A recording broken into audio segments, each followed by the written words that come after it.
Welcome to Scorched Earth and the general mid-month reading for the sign of Scorpio, Sun, Moon and Ascendant June. I'm going to keep these nice and short because they only cover 2 weeks from the 15th to the 30th of June. So to that end, I'm going to pull 3 cards for your current energy, 3 cards for what's coming towards you, and 3 cards for advice. See if we can ease the way a little bit.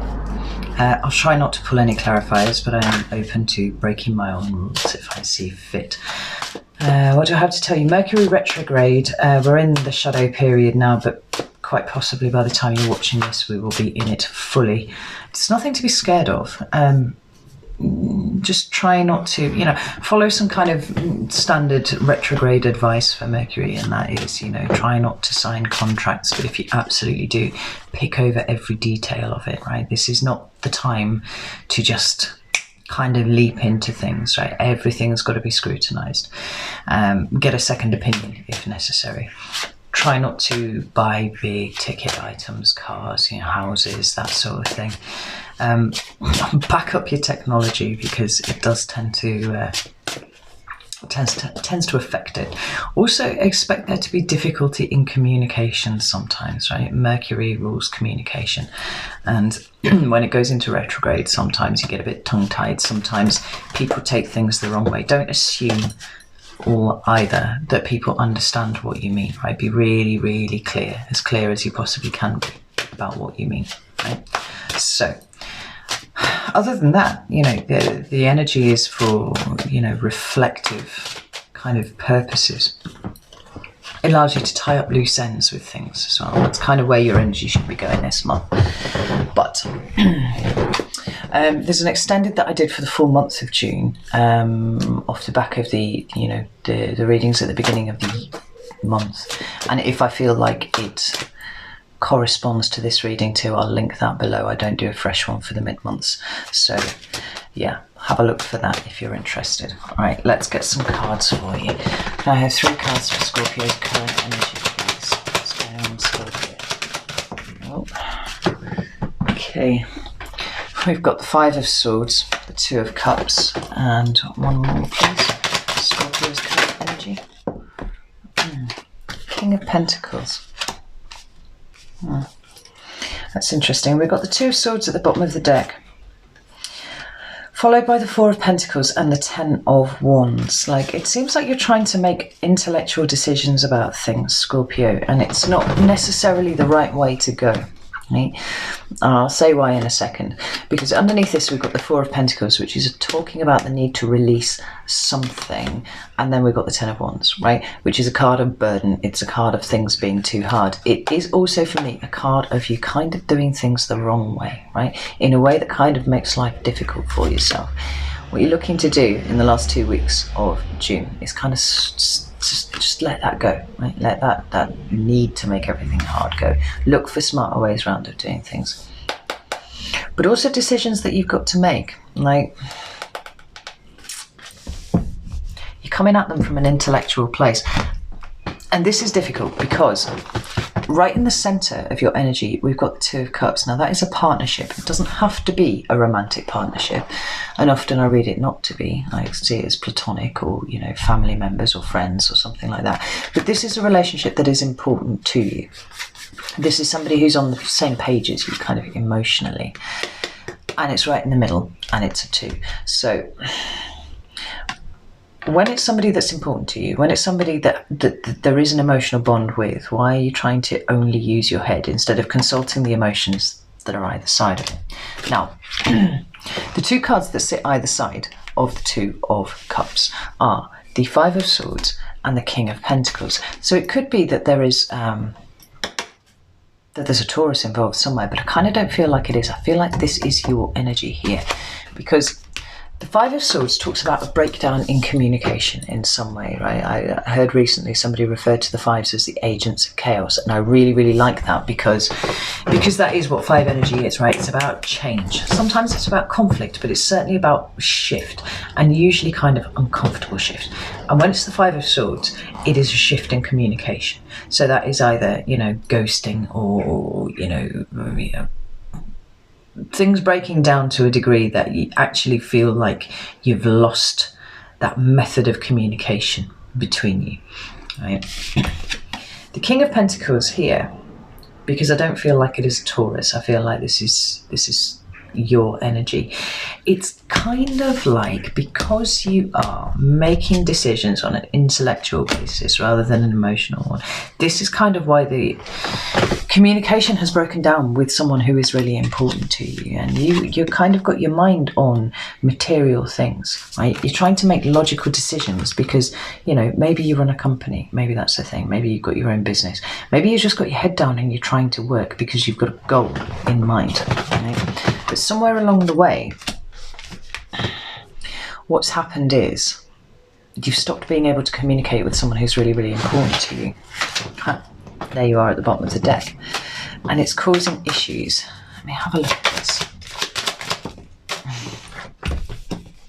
We've got the Four of Pentacles and the Ten of Pentacles here. Like that's the money card. You know, that's what the King of Pentacles is all about there.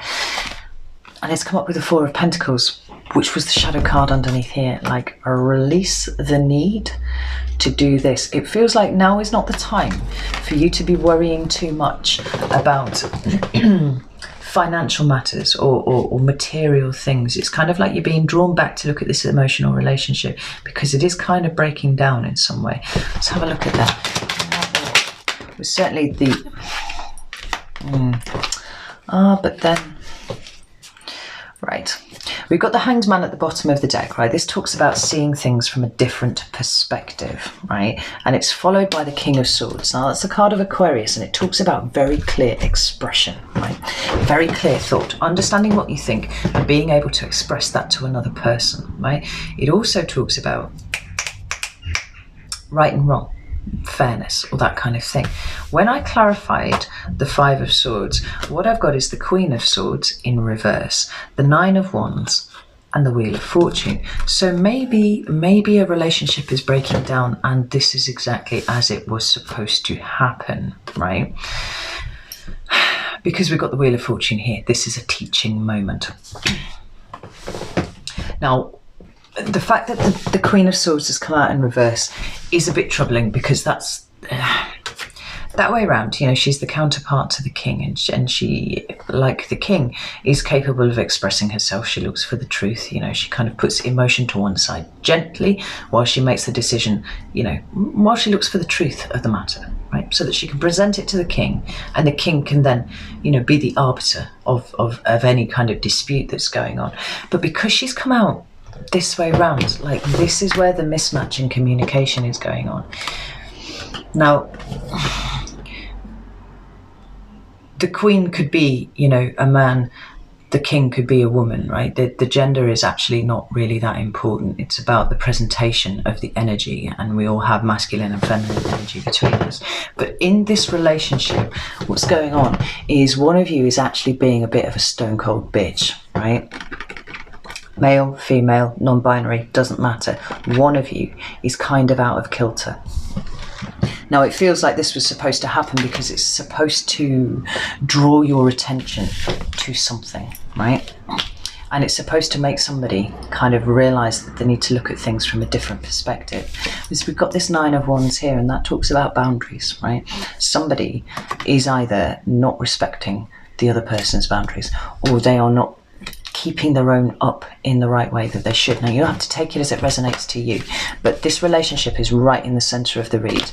We've got this mismatched, should be matched couple, but they're kind of mismatched because they're talking at cross purposes at the moment. And one of them is coming from a place that is not emotional in nature, right? They're making things very hard for themselves. So let's shuffle this in. Let's see what's coming towards you for the last 2 weeks of June. Well, can't get my hands around them. So, it's coming towards Scorpio in the last 2 weeks of June, please. Well, that's too many. 1, 2, 3, 4, 5, 6, 7 cards new. Thank you. So,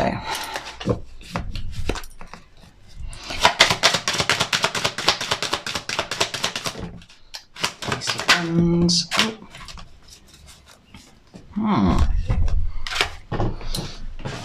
Okay. This is very interesting because what we've got here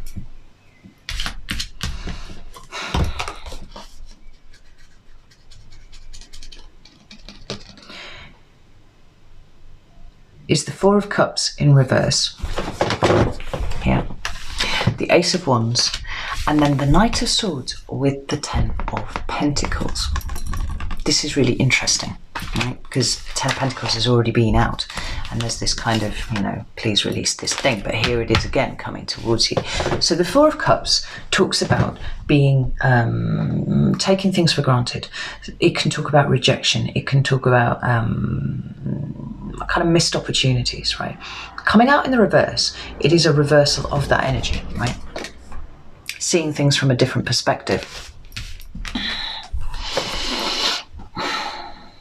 Whether it's realizing that one of you is kind of rejecting the other emotionally without even realizing that that's what you were doing, right? And that's possible. Or whether it's about kind of seizing an opportunity as it is. And that's quite possible because we've got this Ace of Wands here, right? Seizing this new exciting opportunity that's coming along, but kind of seeing, really consulting with the emotion of the matter, right? Do I want to pull clarifiers for that? I mean, maybe I do. Yeah, I'm going to do it. Bear with me. Maybe like the Four of Cups in reverse, please. We have got the Lovers, right? That's about making a conscious life choice about things. Right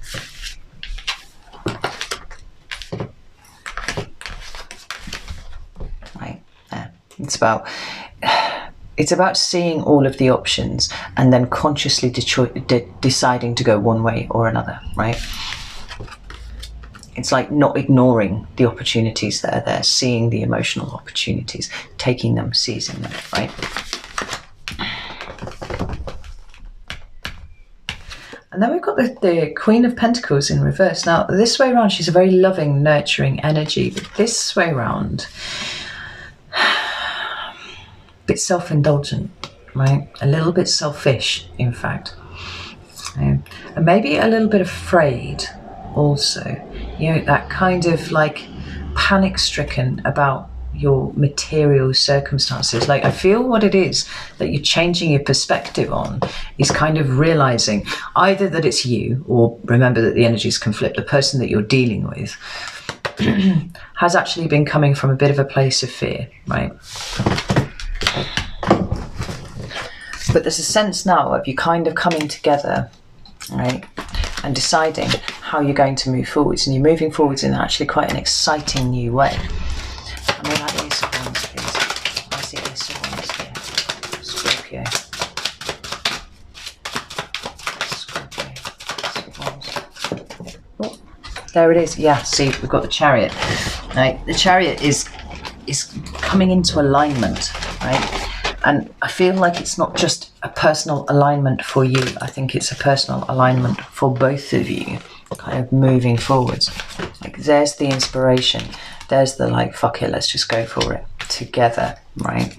Now, I got one more card for the Ace of Wands.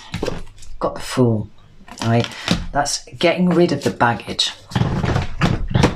And just embracing something new for what it is and trusting that it's going to be okay. Now, the final two cards for what's coming towards you are the Knight of Swords and the Ten of Pentacles. And I think this is kind of the critical point.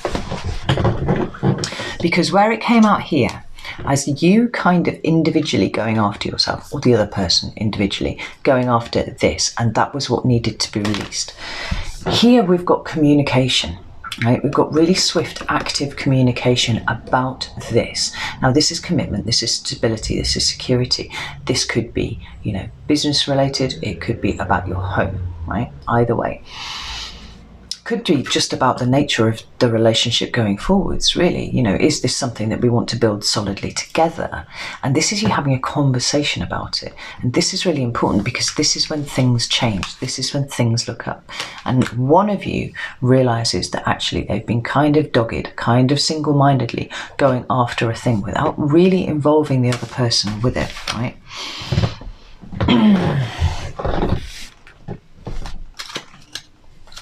So, let's pull you some advice. Some advice for Scorpio, please. Whoa, that one flew out. What have we got there? Six of Pentacles. We're talking about balance, right? It's got to be balanced between you. You can't just one or the other of you kind of run with this. You've both got stuff to bring to the table, right? And actually, it's probably been pretty hard for whichever one of you has been doing it by yourself, but for some reason you felt like you needed to do it by yourself, or you lost sight of the fact that you were only doing it by yourself. You can bring that balance in. Communicate about the things that are important, the commitment, the stability, the maybe the new home, you know, the business idea, yeah, all of these sorts of things, right? The other person's got something, whether that's you or them, to bring to the table, and it will help greatly. Two more cards, please, for Scorpio. Eight of Pentacles. This is something that you can work out. This is a very pentacle heavy reading for you. It's just fucking pentacles everywhere. Can I have one more card, please? Scorpio. Yeah. We've got Justice at the bottom of the deck. That is about balance, right? It's about karma as well, right? It's about lessons, and particularly when you sit on the table with the Wheel of Fortune, which we do have. It is literally right here, you know?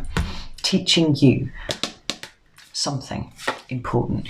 And what is it teaching you? It's about the Three of Pentacles, right? Cooperation and collaboration. The problem shared is a problem halved, and all that, right? Bringing balance to the situation. The scales imagery is repeated across there.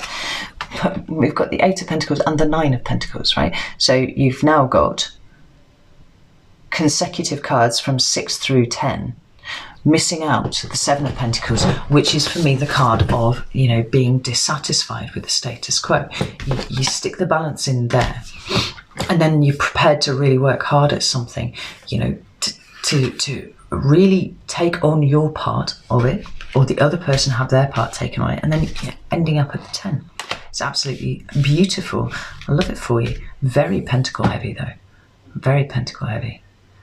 And I think I think that you got a bit lost in it for a little while. Like this other person, this person who is important to you wants to be on board, wants to help you with it. So let them, yeah? All right.